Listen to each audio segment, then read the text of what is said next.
I am standing with Ellen Egan of Egan Gardens, and of course you're going to be here all day at GardenPalooza, aren't you? And you always bring amazing color to the gardens, and this is a selection of what's going to be out at GardenPalooza today. So why don't we just go over it and tell me about it? Okay, well, I feel like the waitress who brings the dessert cart at the restaurant. Yes, and here's our creme brulee.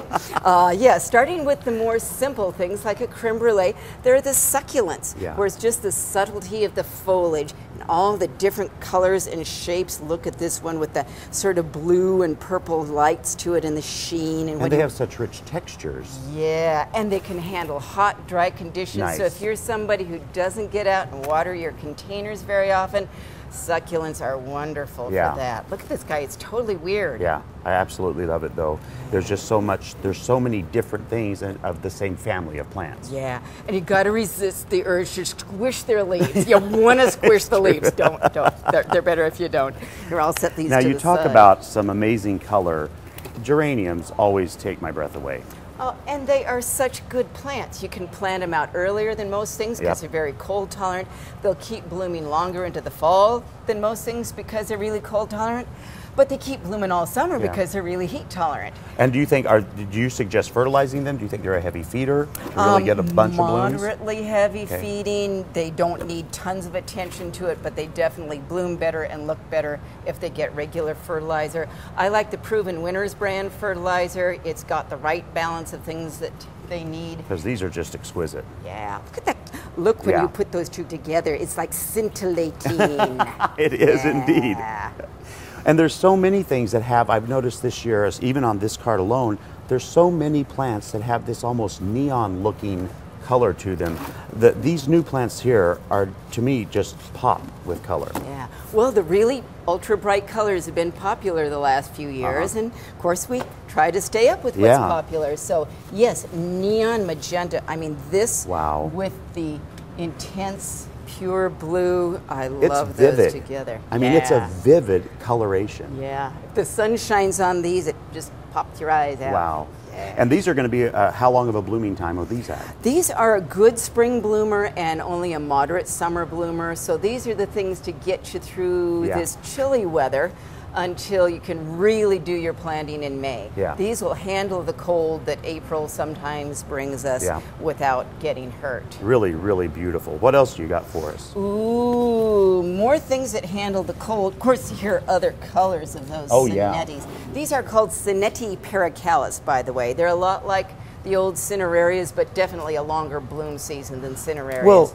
if that's true, then I would think these would also do great even on like a patio in a pot or something. That'd be perfect for that. That's a very good way to use them because you can pay more attention to the deadheading and fertilizing that they like to have to keep them blooming better. I even like them with this oxalis.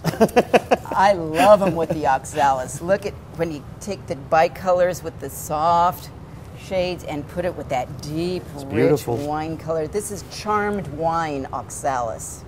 I like the name of that even. Yes, yes. I think they did the whole charm thing, like Lucky Charms and little shamrocks. Yeah, they go great with everything. They like shade, so they also go very well with begonias. So I'm going to be bringing begonias too. Yeah, because at GardenPalooza, you did carry some begonias last year, but you're going to bring a lot more this year, aren't you? Yeah, they sold very well. Often GardenPalooza is a little early and it's a little chilly, so I've been hesitant to bring them. But even if it turns chilly again after this, I mean, we've had such nice warm weather. We've been spoiled. We know it can't last.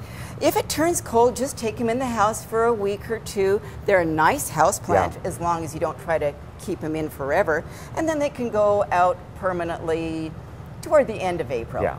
If it stays like this, then hey, just go ahead and plant them out. Well, you know, I know one of the things, having been at GardenPalooza for several years now, I know that people absolutely get crazy over these Martha Washington geraniums. Yes, the Marthas are the queen of geraniums. Here I said wonderful things about these ones, the regular zonals. But, I mean, the colors on them. This is Elegance Burgundy, and it's just elegant. It's regal looking in color. Yes. Yes, so regal geraniums is another name for the Martha Washingtons, or as I usually end up saying, Marsha Wappingtons. Because I guess not everybody in Europe was willing to name them after the wife of the first president of the U.S. So they started calling them regals there, pelargoniums. Now, if people can't make it to GardenPalooza, but they still want to come to Egan Gardens, how do they get here?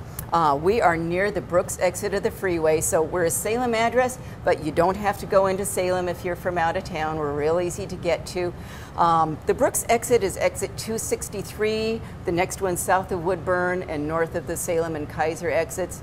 And from the freeway is just a quick zigzag over. You can check out our website, www.egangardens.com, and get directions, or you can give us a call at 503-393-2131. There you go. Come out and get some beautiful color for your garden. Do it at GardenPalooza or come out to Egan Gardens. Thank you so much, Ellen. Thank you.